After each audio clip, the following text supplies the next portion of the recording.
നമ്മളെക്കാൾ ദുർബലരായ മനുഷ്യർക്ക് നമ്മളെ കൊണ്ട് എന്തോ ഒരു ആവശ്യമുണ്ട്. ചെറിയ കുട്ടികൾക്ക് പറഞ്ഞു കൊടുക്കുന്ന ഒരു കഥ ഉണ്ട്. 9 എന്ന സംഖ്യ 8 എന്ന സംഖ്യയെ അടിച്ചു. അപ്പൊ 8 ചോദിച്ചു, എന്തെന്തിനാ അടിച്ച്? അപ്പൊ 9 പറഞ്ഞു, ഞാൻ നിന്നേക്കാൾ വലിയ ആളായതുകൊണ്ട്, നീ എന്നെക്കാൾ ചെറിയാണല്ലേ, ദുർബലനല്ലേ, എന്നെക്കാൾ ബലം കുറഞ്ഞാണല്ലേ, അതുകൊണ്ട് അടിച്ചു. ആണോ? എന്നാ ഞാനും അടിക്കും. ആരെ? 7-നെ, 7 6-ന്, 6 5-ന്, 5 4-ന്, 4 3-ന് നിശ്ചയമായും അടിച്ചു.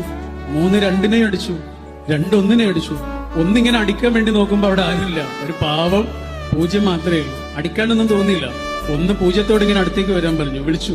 0 ഇങ്ങനെ മടിച്ച് മടിച്ച് മടിച്ച് 1-ന്റെ അടുത്തേക്ക് വന്ന് നിന്ന നിമിഷം ലോകം അവരെ രണ്ടാളെയും വിളിച്ചത് 10 എന്നായിരുന്നു. 0-ന് മാത്രമല്ല വില കൂടിയ. നമ്മളെക്കാൾ ദുർബലരായ മനുഷ്യരെ നമ്മളിങ്ങനെ ചേർത്ത് നിർത്തുമ്പോ അത് അവർക്ക് വേണ്ടിയല്ല എന്ന് ചേർത്ത് നിർത്തിയ നിമിഷം മുതൽ നമ്മൾക്കുണ്ടാകുന്ന